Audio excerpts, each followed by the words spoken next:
Hey, how's it going, guys? Today I'm checking out the Diggro DI04 Plus, available for under $30 at GearBest.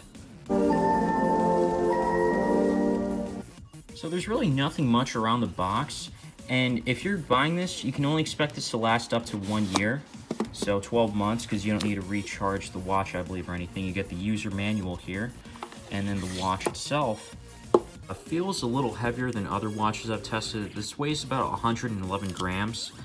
And there's also a steel strap one that weighs 144 grams, so that would be even heavier. But I personally think that might look nicer, even a black one.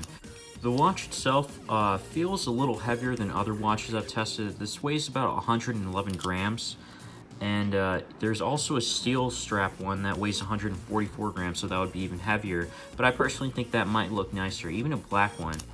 Bands are pretty flexible, and then when you try to put it on, there's also this little bump that helps it prevent from moving it around or coming out of this this strap lock-in kind of you have in place. But it is a pain to take out every time too, though. This is what the back looks like. There's no heart rate monitor or a way to recharge it. It's just one battery that lasts for about 5 to 12 months. 5 months if you use this very frequently, and then 12 months if you use this like a little less moderately.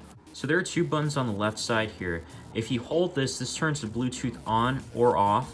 And then this is also for the Luminous dial, so you can help see the watch a little better.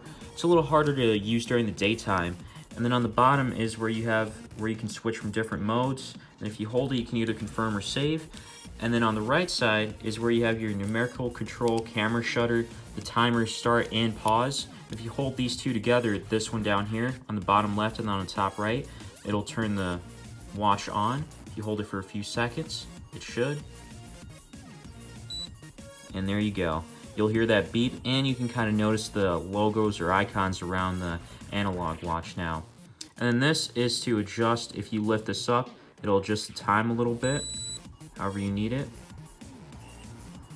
The bottom is where you can change the settings or reset or like switch the settings if you want.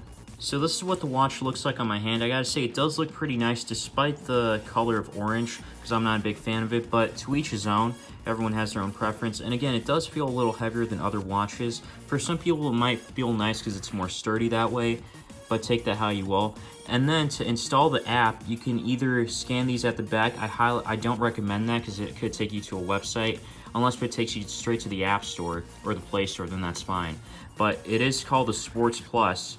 It looks like this on the App Store, and it's made by Signal eTech, or I'm sorry, the Play Store.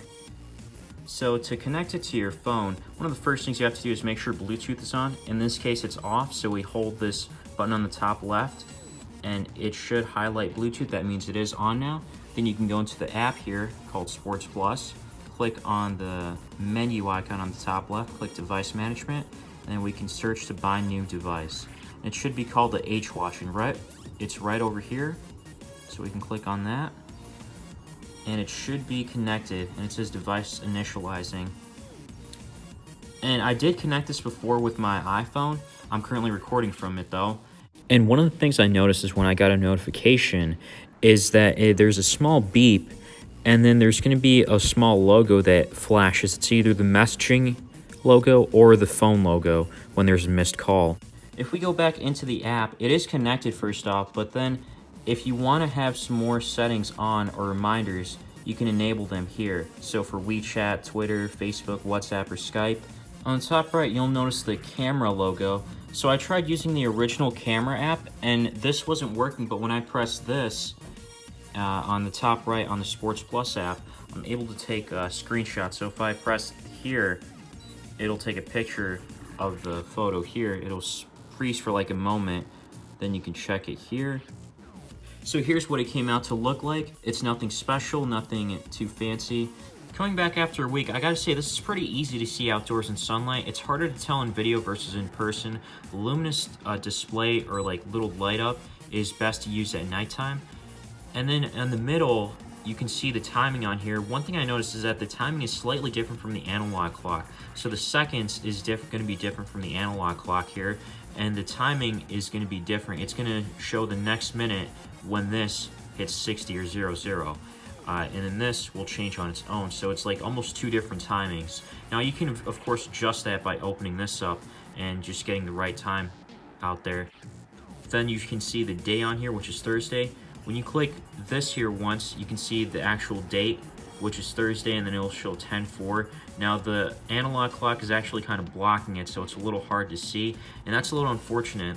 The next one is the pedometer, so if you want to see your steps, how many steps you've taken, it shows 74 here. Then you can see how many calories you've burned, and I've only burned like 1.7 calories, not much. And then you can see how many kilometers you ran, but I'm not running at all. Then you can also set your alarm and everything, and then adjust it. Again, this is the reset button here. So if you hold this, it'll reset it. And this is your timer. You press this to start, and then stop. And the timer can be best seen up here. This is the second clock. Overall, I gotta say, this is a pretty nice watch here. If you're looking to get a watch and you want like something with like smartwatch features or like a fitness band, instead of going with fitness bands, this seems like a nicer option because it does look nice.